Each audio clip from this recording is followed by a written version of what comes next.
नमस्ते आप सभी को। कैसे हैं आप सब? आई होप आप सब अच्छे से होंगे, अपनी पढ़ाई भी अच्छे से कर रहे होंगे। स्वागत है आपका आपके ही अपने यूट्यूब चैनल साहित्य HBS में। आज हम पढ़ लेते हैं मैं क्यों लिखता हूँ निबंध के प्रश्नोत्तर, और पाठ के अंतर्गत जितने भी प्रश्नोत्तर हैं वो सभी इस वीडियो के माध्यम से आपको मिल जाएंगे। कक्षा 12 की हिंदी मध्य प्रदेश बोर्ड की इसमें यह निबंध दिया हुआ है। इस निबंध के लेखक हैं पंडित राम नारायण उपाध्याय। इस वीडियो से पहले आप लोगों को प्रीवियस वीडियो में मैंने पाठ का सारांश तथा अति लघु उत्तरीय प्रश्न दिए थे, तो आप लोगों को प्रीवियस वीडियो देख लीजिए। आज हम जो लघु उत्तरीय प्रश्न हैं तथा दीर्घ उत्तरीय प्रश्न और पाठ के भाषा से संबंधित प्रश्न हैं उनका अध्ययन करेंगे। लघु उत्तरीय प्रश्न के अंतर्गत पहला प्रश्न हम देख लेते हैं। मुझसे बड़ा तो मेरा नाम है, लेखक ने ऐसा क्यों कहा? तो इसका हमें उत्तर लिखना है कि लेखक जब किसी पत्रिका में अपना नाम पढ़ता है तो सोचता है कि मुझसे बड़ा तो मेरा नाम है, जहाँ मैं नहीं जा सकता वहाँ वह पहुँच जाता है। कौन? लेखक का नाम पहुँच जाता है, और जिनसे मैं नहीं मिल सका उनसे वह मिला है। उनके अनेक बड़े बड़े आदमियों से उसने मेरा परिचय कराया है। अगर लेखक अपना नाम ना बताए तो संपादक उसे कार्यालय में घुसने नहीं देता है, और ट्रेन के अंतरंग मित्र उसका बिस्तर बंद हटाकर स्वयं लेट जाते हैं। नाम की चिट्ठी कार्यालय में जाने की आज्ञा देती है, सदा नाम बीच में आकर रक्षा करता है। इसी कारण लेखक ने कहा है कि मुझसे बड़ा मेरा नाम है। लेखक के कहने का तात्पर्य है कि मेरी जो है एंट्री या मेरा जो है अंदर जाने का प्रवेश मेरे नाम के माध्यम से ही होता है, चाहे वो कार्यालय हो, ट्रेन हो या कहीं और हो। लोगों से परिचित मेरे नाम के माध्यम से ही होता है। दूसरा प्रश्न है, कभी कभी प्रिय शब्दों का मोह त्याग कर लेखक उन्हें क्यों निकाल देता है? तो दूसरे प्रश्न का हमें उत्तर लिखना है कि कभी कभी प्रिय शब्दों का मोह त्याग कर लेखक को उन्हें इसलिए निकाल देना पड़ता है कि वे भाषा के प्रवाह में बाधक जान पड़ते हैं। उनके निकलते ही ऐसा लगता है कि प्रवाह अब सहज हो गया और बात अब ठीक ढंग से कही गई है। तो इसका दूसरे का उत्तर यही है। भाषा जो है भाषा के प्रवाह में बाधक जान पड़ते हैं और प्रवाह सहज हो गया। प्रवाह सहज हो जाने का अर्थ यहाँ होता है कि जब हम उसका पाठन करते हैं यानी कि पढ़ते हैं तो कहीं ना कहीं एक लय या तारतम्य बनता है पढ़ने में, तो प्रवाह सहज होना कहलाता है। तीसरा प्रश्न है, पुस्तक की पहली प्रति बिकने पर लेखक को क्या अनुभव हुआ? तो इसका सही उत्तर है, जिस दिन लेखक की पुस्तक की पहली प्रति बिकती है तो लेखक को बड़ा सुख मिलता है, लेकिन पुस्तक का पूरा मूल्य लेकर भी जब उसे किसी के हाथों सौंपता हूँ तो जाने क्यों लेखक के हाथ कांपने लगते हैं, मन अनायास ही गुनगुनाने लगता है। अभी तक यह मेरी थी, अब तुम्हारी हुई, इसे सुख दोगे सुखी होगे, दुख दोगे दुखी होगे। तो पुस्तक की पहली प्रति बिकने पर ये लेखक ने अपने अनुभव बताए हैं कि उनकी पुस्तक जब बिकती है तब उन्हें बड़ा ही अच्छा लगता है, लेकिन जब वह दूसरों को देते हैं तो कहीं ना कहीं लेखक के मन में यह विचार आता है कि यदि आप इस पुस्तक को अच्छे से रखेंगे, सावधानीपूर्वक रखेंगे, इसका सदुपयोग करेंगे तो आपका हित होगा, और यदि आप इसका दुरुपयोग या इसको सावधानी या इसको मतलब असुरक्षा देंगे तो कहीं ना कहीं आप भी इससे वंचित रह जाएंगे और दुखी होंगे। चौथा प्रश्न है, बस में मिला गांव का किसान लेखक को देखकर बार बार क्यों हंसने लगा था? तो इसका हमें उत्तर लिखना है। एक दिन लेखक बस में यात्रा कर रहे थे तो बस में बैठा किसान लेखक को देखकर बार बार हंसने लगा। लेखक ने किसान से पूछा, भाई तुम हंसते क्यों हो? किसान ने कहा, एक दिन मेरी बच्ची स्कूल से एक किताब लाई थी, उसे पढ़कर मेरी स्त्री और बच्चे दोनों खुश हुए। आज आप दिखे तो मुझे उस पुस्तक की याद आ गई और मैं अपनी हंसी रोक नहीं पाया। सोचता हूँ आप इतनी अच्छी किताब लिख कैसे लेते हैं जिसे पढ़कर मेरी स्त्री और लड़की दोनों खुश होते हैं। पांचवा प्रश्न है, लेखक के उदास होने पर पुस्तकें क्या कहती हैं? तो इसका हमें उत्तर लिखना है कि जब लेखक का मन उदास होता है है, कोई छोटी सी बात मन को बेचैन कर जाती है, किसी घटना विशेष को लेकर तिलमिला उठता है और कोई समस्या सोने नहीं देती या चिंताओं से घिर जाता है, तो ये पुस्तकें बुजुर्गों की तरह लेखक की पीठ को सहलाते हुए उसे ढांढस बंधाती हैं तथा नज़दीक आकर कान में पूछती हैं, कहिए किस बात की परेशानी है। यह पुस्तकें एक सच्चे दोस्त की तरह संग साथ निभाती हैं। तो ये लेखक हैं रामनारायण उपाध्याय, इन्होंने अपने अनुभव व्यक्त किए हैं। कहीं ना कहीं यहाँ देखो उत्तर के माध्यम से हमें ये अनुभव हो रहा, ये हमें ऐसा इस चीज़ का उत्तर के माध्यम से पता चल रहा है कि लेखक को किताबों से, पुस्तकों से, पठन पाठन से कितना अधिक लगाव है। यह लेखक अपने जो स्वयं के अनुभव हैं वो यहाँ बता रहे हैं। अब हमें देखना है दीर्घ उत्तरीय प्रश्न। तो पहला प्रश्न है, रामनारायण उपाध्याय किन किन परिस्थितियों में लेखन करते हैं? यदि तो इसका उत्तर है, आप क्यों लिखते हैं? इस प्रश्न के उत्तर में रामनारायण उपाध्याय जी लेखन की परिस्थितियों का वर्णन करते हुए कहते हैं, लगता है जैसे मैं नहीं लिखता वरन कोई आता है और मुझे अपनी बात लिखा ले जाता है।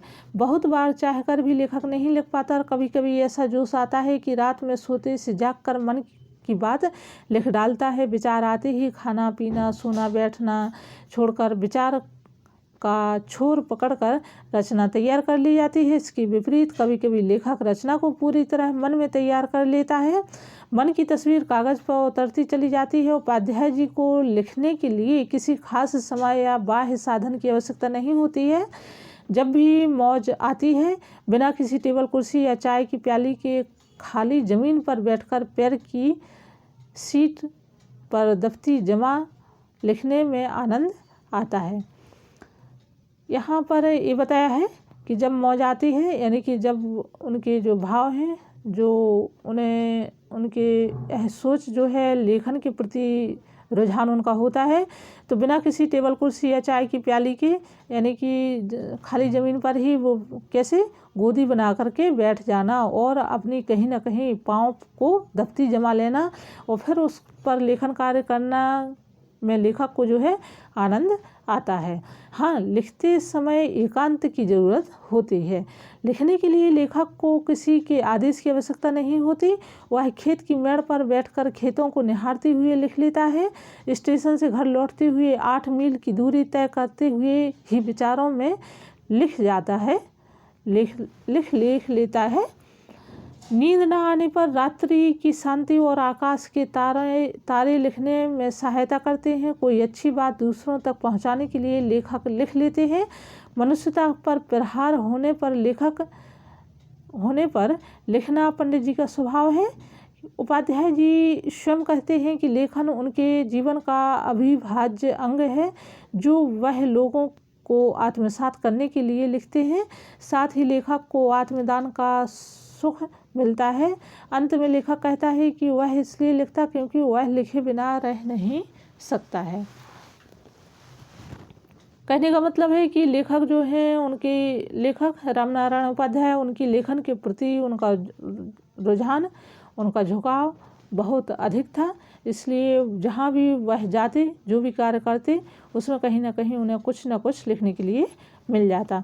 अब दूसरा हम प्रश्न देख लेते हैं, जब घर पर नई पुस्तक छपकर आती है तो किस तरह का वातावरण निर्मित हो जाता है? तो इसका हमें उत्तर लिखना है कि जिस दिन घर पर नई पुस्तक छप कर आती है उस दिन समूचे घर में उसी की धूम रहती है। कोई आता है तो चेहरे की तरफ उसके मुख पृष्ठ को निहारता है, कोई उसके पृष्ठों को लटने लगता है, कोई उसे बीच में ही पढ़ना शुरू कर देता है, कोई बड़ी शान से उसे अपनी बगल में दबाकर उधार मांग कर पढ़ने के लिए घर ले जाता है। नई पुस्तक स्वयं भी बच्चों की तरह उछल कूद करने लगती है। वह ताक या टेबल पर चढ़कर वहाँ से ताक झांक करती है। कभी रैक या अलमारी के मुँह से निकलकर मुँह चढ़ाती है, तो कभी बिस्तर की चादर में छिपकर चुनौती देती है कि अब ढूंढो तो जानूं। कहने का अर्थ है कि उसे खुशी के कारण कहीं रखा जाता है और कहीं कभी कहीं बच्चे शौक से उसे छिपा देते हैं जिससे उसे कोई उधार मांगकर न ले जाए। इस प्रकार संपूर्ण घर का वातावरण एक अनोखी खुशी से भर जाता है। तीसरा प्रश्न है, लेखक अपनी पुस्तक की पर्याप्त रॉयल्टी किसे मानकर संतुष्ट होता है? तो इसका हमें उत्तर लिखना है कि एक दिन लेखक के मित्र ने पूछा कि आपको अपनी पुस्तक पर कितनी रॉयल्टी मिली। इस प्रश्न के उत्तर में लेखक को कोई ऐसा अंक नहीं मिला जिसे वह रॉयल्टी के बदले बता सके, किंतु लोगों का प्यार, सम्मान, दूसरों की खुशी, ईमानदारी आदि उस नगद रॉयल्टी से कहीं अधिक है जिसे लेखक स्वयं वर्णित करता है। पत्र के माध्यम से जीवन में लेखक को कई अपने भाई का स्थान, इसको हम दोहरा लेते हैं कि क्या है इस प्रश्न के उत्तर में, लेखक को कोई ऐसा अंक नहीं मिला जिसे वह रॉयल्टी के बदले बता सके, किंतु लोगों का प्यार, सम्मान, दूसरों की खुशी, ईमानदारी आदि उस नगद रॉयल्टी से कहीं अधिक है जिसे लेखक स्वयं वर्णित करता है। पत्र के माध्यम से जीवन में लेखक को अपने भाई का स्थान देने वाली बहन, अस्पताल में मृत्युशैया पर पड़ा नौजवान जो लेखक की पुस्तक पढ़ने को बेचैन है, बस में मिलने वाला किसान जो लेखक को देखकर इसलिए हंसता है कि लेखक ऐसी पुस्तकें लिख कैसे लेते हैं जो उसकी पत्नी व पुत्री को खुशी देती हैं, रोटी में से पैसे बचाकर दफ्तर का बाबू पुरानी किताबें खरीद कर पढ़ता है, लड़का साइकिल का किराया नहीं लेता क्योंकि उपाध्याय जी उसके प्रिय लेखक हैं। इतने सारे पाठकों का असीम स्नेह, उनकी खुशी व कृतज्ञता लेखक की पुस्तकों की पर्याप्त रॉयल्टी है जिसे पाकर लेखक अपार संतोष का अनुभव करता है। अगला हम प्रश्न देख लेते हैं। अभी फिलहाल मोबाइल में थोड़ी डिस्टर्बेंस है, इसलिए आपको थोड़ा सा दिक्कत होगी। अब हम चौथा प्रश्न देख लेते हैं। साहित्य में मैं स्नेह को बहुत मूल्य देता हूँ। रामनारायण जी के इस कथन का आशय स्पष्ट कीजिए। क्या है प्रश्न? साहित्य में मैं स्नेह को बहुत मूल्य देता हूँ। कहने का अर्थ है कि जो साहित्य है, जो लेखन है, उनका साहित्य लेखन का कार्य, उसमें मैं स्नेह यानी कि मैं जो प्रेम है, स्नेह है, प्यार है, उसको बहुत अधिक महत्व या मूल्य देता हूँ। रामनारायण जी के इस कथन का आशय स्पष्ट कीजिए। अथवा में दिया गया है, रामनारायण उपाध्याय जी साहित्य में स्नेह को बहुत मूल्य क्यों देते हैं? तो इसका हमें उत्तर लिखना है। उपाध्याय जी के इस कथन का आशय है कि सबका स्नेह पाना बड़ा कठिन होता है। धन तो साधारण व्यक्ति भी थोड़े से परिश्रम से कमा लेता है और धन के बल पर समाज में सम्मान भी पा लेता है, किंतु इसके विपरीत स्नेह अमूल्य वस्तु है जो सबको नहीं मिलती। एक सच्चा साहित्यकार ही स्नेह, प्यार, ममता आदि पा सकता है।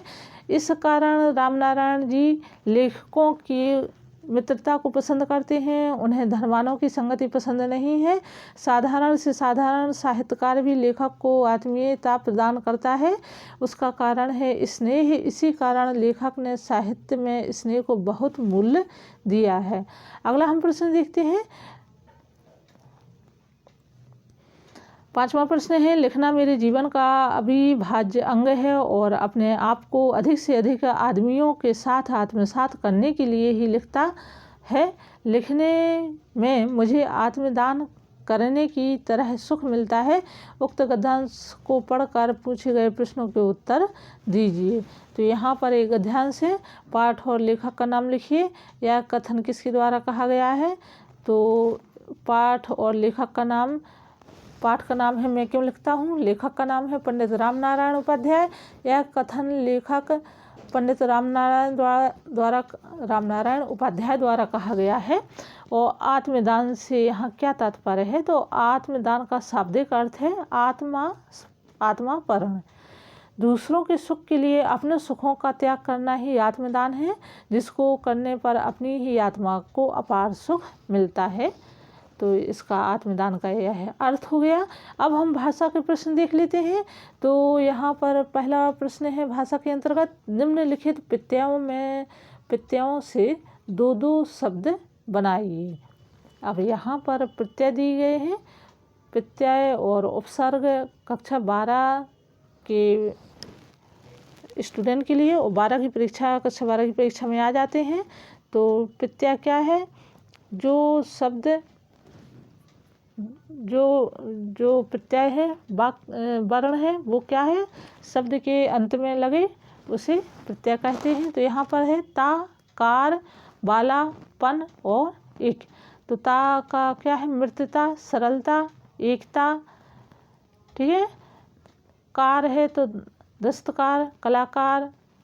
और बाला, तो बाला में मतवाला, रखवाला, घरवाला कुछ भी हो सकता है। पन अपनापन, बचपन। एक का है सामाजिक, वैचारिक, या इसके दो ही हमें लिखने हैं। तो ये इसके प्रत्यय हुए। अब दूसरा प्रश्न है, निम्नलिखित शब्दों में पर्यायवाची शब्द लिखिए। तो घर का ग्रह है, आलाप, दो पर्यायवाची लिखना है। इसके अलावा गेह भी होता है पर्यायवाची। आप लोग कम से कम 4-5 तो याद करिए ही। दूसरा है गंगा, तो जहानवी, सुरसरी। कपड़ा, वस्त्र, बसन। हाथ, तो हस्त, कर। मुँह, मुख, आनंद। ठीक है, ये पर्यायवाची हुए। दिए गए मुहावरों का वाक्य में प्रयोग कीजिए। तो मुँह चढ़ाना, त्योरियाँ चढ़ जाना, कसौटी पर कसना, हाथ कांपना, चैन ना पड़ना। तो इसका हमें वाक्यों में प्रयोग करना है। शब्द है क्या है? मुँह चढ़ाना। प्रयोग कैसे करेंगे? चिड़ियाघर में बंदर बच्चों को देखकर मुँह चढ़ा रहे हैं। त्योरियाँ चढ़ जाना, तो इसका वाक्य में प्रयोग होगा। कक्षा में अत्यधिक शोर होगा, कक्षा अध्यापक की त्योरियाँ चढ़ गईं। अगला है कसौटी पर कसना, तो वाक्य में प्रयोग है। मित्रता करने से पूर्व व्यक्ति को कसौटी पर कसकर देख लेना श्रेयकर है। शब्द अगला है क्या? हाथ कांपना। तो तलाक प्रपत्र पर हस्ताक्षर करते समय पति पत्नी के हाथ कांप उठे, या इसका कुछ भी प्रयोग कर सकते हैं आप लोग। वाक्य छोटा भी बना सकते हैं। चैन ना पड़ना, तो इसका वाक्य में प्रयोग है। जब तक रमेश ने प्रोजेक्ट कार्य पूरा नहीं किया उसे चैन नहीं पड़ा। अब चौथा भाषा का प्रश्न है, इन शब्दों में से अंग्रेजी, हिंदी और उर्दू और आंचलिक शब्दों को छांटिए। देखो, जब हम जैसे पारिभाषिक या मानक हिंदी का प्रयोग करते हैं या पढ़ते हैं, तो उनमें उन लेखन में सिर्फ हिंदी, जो मानक हिंदी है, पारिभाषिक हिंदी है, शुद्ध हिंदी का ही प्रयोग होता है। लेकिन जब हम आमतौर में जैसे अखबार हुई या कुछ ऐसे, जैसे कुछ कहानी, कविता, निबंध वगैरह पढ़ते हैं, तो उनमें बहुत से शब्दों का प्रयोग होता है। इनमें अंग्रेजी, हिंदी, उर्दू और आंचलिक यानी कि जो क्षेत्रीय शब्द होते हैं उनका प्रयोग होता है। तो रॉयल्टी, इंसान, पर्याप्त, इंकार, पूर्व, किस्सा, झूला, खटिया, काबिल, स्टेशन, गर्व, टेबल, दफ्ती, झिझक, समूचा, राज, विभाग। तो इनमें से हमें छांटना है कौन अंग्रेजी के हैं, कौन हिंदी के हैं। तो अंग्रेजी के शब्द कौन कौन से हो गए? रॉयल्टी, स्टेशन और टेबल। हिंदी के शब्द हैं पर्याप्त, पूर्व, गर्व, झिझक, समूचा और विभाग। उर्दू के शब्द हैं इंसान, इंकार, किस्सा, काबिल, दफ्ती और राज। आंचलिक शब्द हैं, आंचलिक यानी कि जो हमारे क्षेत्रीय, क्षेत्र विशेष, स्थान विशेष पर बोले जाते हैं, झोला और खटिया। अब नीचे दिए गए वाक्यों में निर्देशानुसार वाक्य परिवर्तन करिए। तो यहाँ पर ये वाक्य दिए गए हैं और हमें इनके वाक्य जो है इनको परिवर्तित करना है। लड़का गीत गाता है, तो यहाँ कर्मवाच्य है और इसका हम वाक्य परिवर्तन करेंगे तो इसका क्या आएगा? लड़की द्वारा गीत गाया गया। रमेश द्वारा नाटक खेला गया, तो इसको कृतवाच्य करना, तो रमेश नाटक खेलता है। बालक छत से कूदते हैं, भाववाच्य, तो बालकों से छत से कूदा नहीं जाता है। पक्षी आकाश में उड़ते हैं, तो इसका भी भाववाच्य, पक्षी से आकाश में उड़ा जाता है। कमला के पत्र, कमला से पत्र लिखा जाएगा, तो इसका सही हमें करना है, कमला कल पत्र लिखेगी। और लड़का पुस्तक पढ़ता है, तो इसका कर्मवाच्य है, लड़के के द्वारा पुस्तक पढ़ी जाती है। तो ये अपने भाषा से संबंधित हो गए। जो वाच्य हैं क्या है? परिवाच्य कितने होते हैं? 3 होते हैं ना। कर्मवाचक कृतवाच्य और भाववाच्य, तो इनमें हमें परिवर्तित करना होता है। और ये आपके हो गए इस निबंध के प्रश्नोत्तर, जो आपकी परीक्षा की दृष्टि से बहुत ही महत्वपूर्ण है। और कमेंट में अपने विचार जरूर लिखिए, अपनी जो क्यूरीज है वो कमेंट बॉक्स में लिखिए, तो उनको मैं सॉल्व करने की कोशिश करूँगी। आगे हम देखेंगे इन जो लेखक या कवि हैं, निबंधकार हैं, इनकी जीवन परिचय। तो उम्मीद है कि वीडियो आपको अच्छा लगा होगा। वीडियो देखने के लिए बहुत बहुत धन्यवाद। और 12वीं के जो स्टूडेंट हैं वो वार्षिक परीक्षा की तैयारी करते रहें, परीक्षा आप लोगों की होंगी ही। तो हम फिर मिलते हैं नई वीडियो नई जानकारी के साथ, तब तक के लिए धन्यवाद।